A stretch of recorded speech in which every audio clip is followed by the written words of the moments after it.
Noite a todos. Tudo bem com vocês?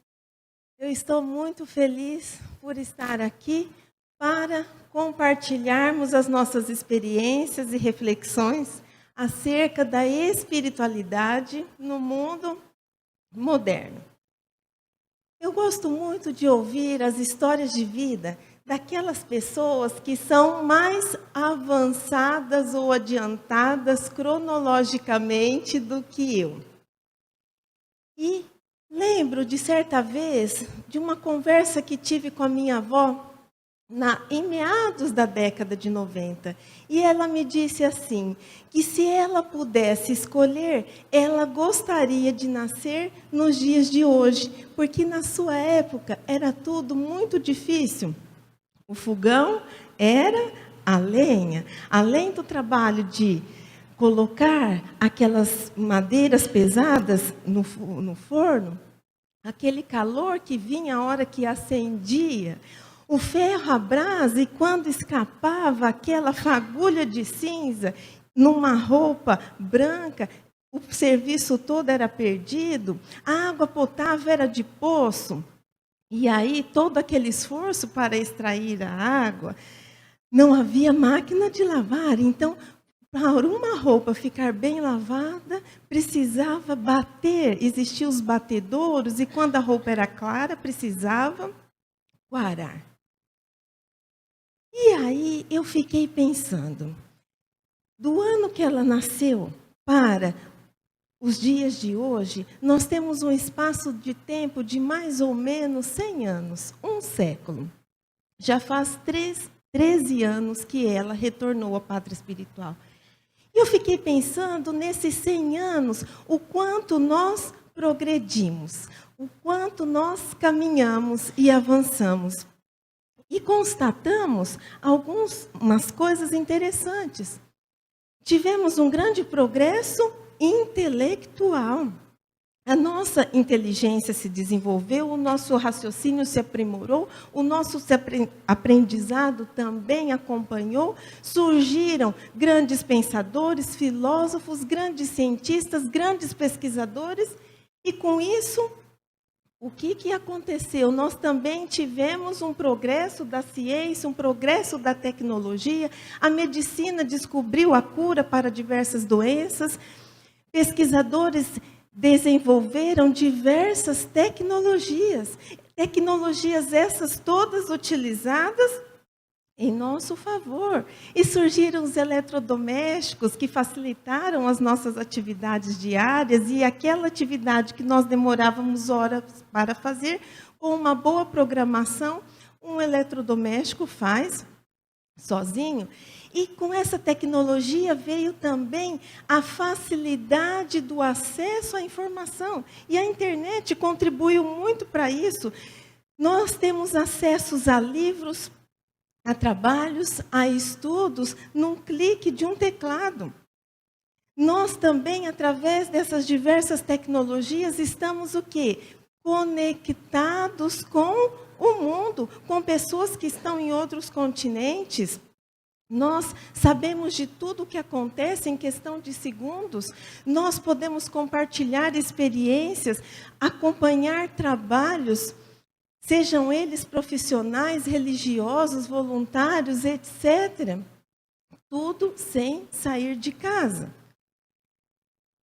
E nós também, com tudo isso, tivemos um progresso material. Mais pessoas puderam ter acesso aos bens de consumo, mais pessoas puderam ter acesso à educação, à saúde.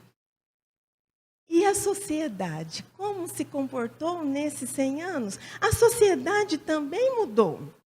Porque ela acompanhou todos esses outros progressos, essas facilidades tecnológicas, essa nova maneira de se comunicar, refletiu na sociedade que passou a sentir, pensar, agir e organizar-se de maneira diferente.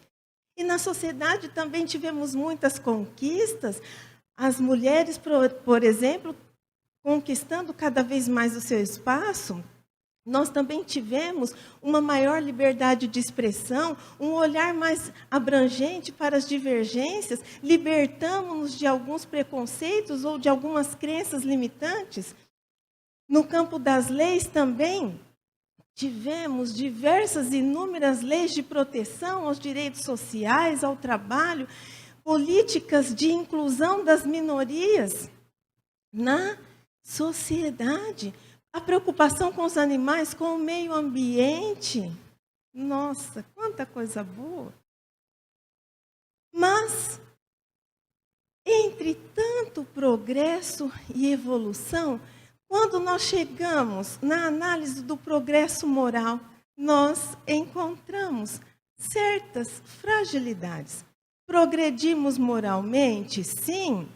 Passamos a ser pessoas mais conscientes, mais responsáveis conosco. Buscamos outras coisas, buscamos a espiritualidade, mas ainda, se compararmos com todos esses outros progressos que vimos, ele não aconteceu na mesma proporção. Ele ficou um pouquinho aquém. E como nós percebemos isso? Que o progresso moral não acompanhou a proporção dos outros? Se nós fizermos uma rápida análise dos valores que nós elegemos, vamos perceber uma certa deficiência, uma certa debilidade, porque hoje em dia, o que acontece? Nós flexibilizamos os valores. E aqui nós precisamos fazer uma distinção. Valores, enquanto regras de sociedade, regras sociais que são transmitidas de um povo para outro, de uma cultura para outra, de geração em geração, sim, enquanto regras sociais, elas vão mudar, porque o mundo muda, os hábitos mudam, os costumes mudam. Mas, se nós pensarmos em valores, enquanto preceitos morais, a partir do momento que nós os flexibilizamos, nós temos uma perda da nossa identidade. Nós temos um atraso, ainda vai refletir o quê? Uma deficiência que precisamos corrigir. E para dar um exemplo bem simples de flexibilização de valores, vamos lembrar de uma passagem do Evangelho, quando Jesus é questionado se era lícito pagar o tributo a César ou não. E aí Jesus disse assim: dai a César o que é de César e a Deus o que é de Deus, porque o povo hebreu estava revoltadíssimo com o imposto que tinha que pagar para o Império Romano.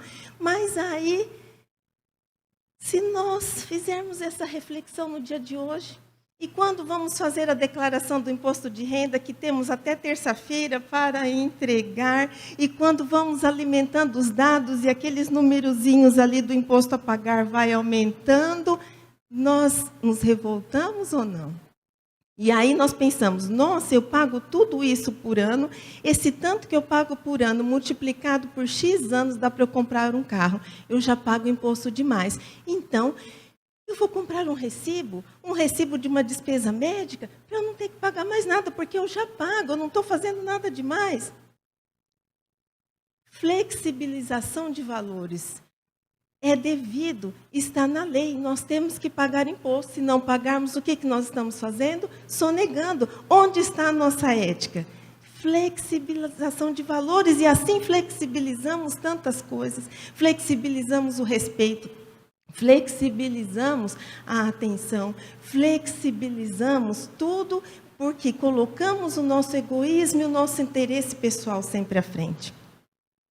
E assim, diante dessa situação, nós deparamos com alguns paradoxos, ou seja, o resultado esperado é diferente do resultado obtido. Em meio a tantas facilidades, nós nos deparamos com a dificuldade. Como assim? Facilidades tecnológicas, facilidade material, facilidade do acesso à informação, mas dependendo da maneira como nós nos relacionamos com tudo isso, elas acabam trazendo para nós a dificuldade de buscarmos a espiritualidade. Que aqui eu nem vou entrar em detalhes do que seja espiritualidade, porque o Salvador já disse muito bem. Então, priorizamos muitas vezes essas coisas e aí elas acabam se tornando, essas coisas do mundo, e elas acabam se tornando a barreira para nos conectarmos com o alto. Encontramos um outro paradoxo, a superficialidade e a profundidade. Por quê? Porque não queremos o compromisso, a responsabilidade de cuidar, de zelar das relações, das coisas. Então, preferimos a descartabilidade. Ah, esse aparelho está dando muito trabalho? Já não está mais na garantia? E aí, uma facilidade do mundo moderno que trouxe também algumas complicações. Eu não tenho dinheiro, mas eu tenho cartão de crédito. Com cartão de crédito, eu vou lá, parcelo em 10 vezes e adquiro o outro aparelho, mas o cartão também trouxe o endividamento quando não temos a condição de cumprir, e aí nós vamos tornando tudo superficial, e quando fazemos isso com as pessoas, então, e a espiritualidade, ela vai nos exigir o quê? A profundidade, a entrega, o compromisso, o zelo, o cuidado conosco, no sentido do nosso bem-estar físico e espiritual, o cuidado com o outro, e também vai exigir a profundidade no nosso relacionamento com Deus. E ainda encontramos um outro paradoxo, a conexão e a desconexão. Mas espera aí, o que é isso? Conexão, estamos conectados com o mundo e com as pessoas, muitas vezes o quê? Virtualmente, presencialmente desconectados. Às vezes numa mesa grande, outro dia eu observava em uma pizzaria, uma mesa grande, as pessoas todas no celular, e quem sabe elas não estavam se comunicando ali pelo celular. Então, presencialmente desconectados. Se numa casa com várias pessoas morando, muitas o quê? Cada uma vai para o seu quarto e assistem a televisão separadamente, nem conversam. E nessa desconexão com os outros, nós também desconectamos de nós mesmos. Porque quando nós deixamos a materialidade e essas preocupações do mundo tomar conta de nós, nós nos desconectamos da nossa essência, que é espiritual. E nessa desconexão conosco também, nós também nos desconectamos com Deus. E quando nós desconectamos de Deus, o que acontece? Nós perdemos a referência. E quando perdemos a referência, ficamos à mercê da maré. Ficamos suscetíveis, ficamos vulneráveis a tudo aquilo que possa nos abater, que possa nos prejudicar, que possa nos tirar do prumo. E aí, diante de toda essa constatação, eu lembrei da minha amada vozinha. Se ela reencarnasse como ela queria, nos dias de hoje, será que o mundo atual, que o mundo moderno, iria atender às suas expectativas? E aí, nós, então, nos perguntamos, então, espera aí, Michele. Então, quer dizer que para eu desenvolver a espiritualidade, eu preciso me isolar. Eu vou buscar uma casa no campo, uma ilha deserta, um retiro espiritual. O que vocês acham? Sim ou não? Não. É na convivência com o outro que nós nos espiritualizamos. Como bem disse o Salvador, é através da caridade que nós progredimos. E no Evangelho segundo o Espiritismo, capítulo 17, sede perfeitos, na lição O Homem do Mundo, o Espírito Protetor nos diz que é através da caridade que encontramos o meio mais poderoso para nos aperfeiçoarmos, e quando nos isolamos, perdemos, nos afastamos e nos privamos desse meio. E assim passamos a ter uma vida em que pensamos só em nós, e assim a nossa vida passa a ser comparada à vida de um egoísta. Ok? Mas então, como nós nos espiritualizamos? Será que para eu me espiritualizar, Eu preciso ser uma pessoa séria, uma pessoa sisuda, repelir, abdicar as alegrias e prazeres do mundo? Não, é preciso apenas apreciar, como diz a propaganda, com moderação, não invertendo a ordem das coisas. Buscai primeiramente o reino dos céus e toda a sua justiça, e todas as outras coisas vos serão acrescentadas. Então, como que nós nos espiritualizamos?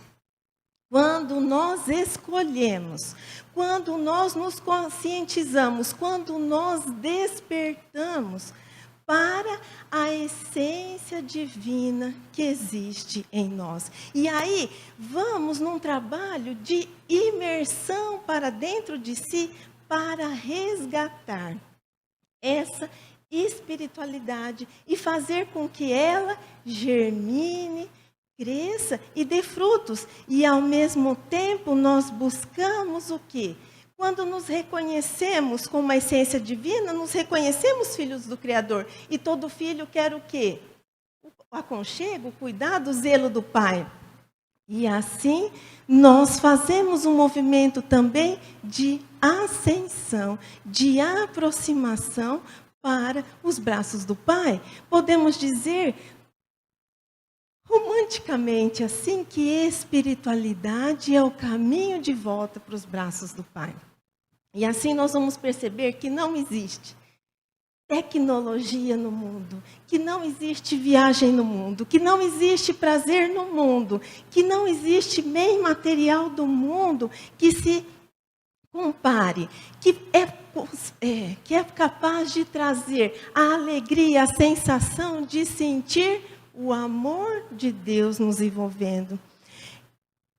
Não é capaz de sentir o amor em nós, o amor às criaturas e o amor nosso em direção a Deus.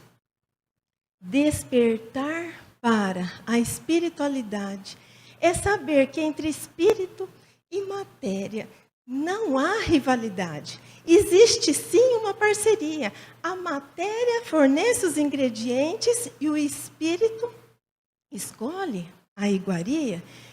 É perceber que cada um se movimenta na direção dos valores que elege, atraindo para si a paz ou a tormenta. E por esse motivo, decidir o caminho de ascensão a trilhar e não se importar com o espinho. É prosseguir sem cessar, já que a vida continua para além desse patamar. É encontrar a sua essência, procurando em tudo enxergar além da suposta aparência. É reconhecer-se filho do Criador. É sentir o abraço de Deus a envolvê-lo, com todo cuidado, zelo e infinito amor. Obrigada pela atenção, muita paz.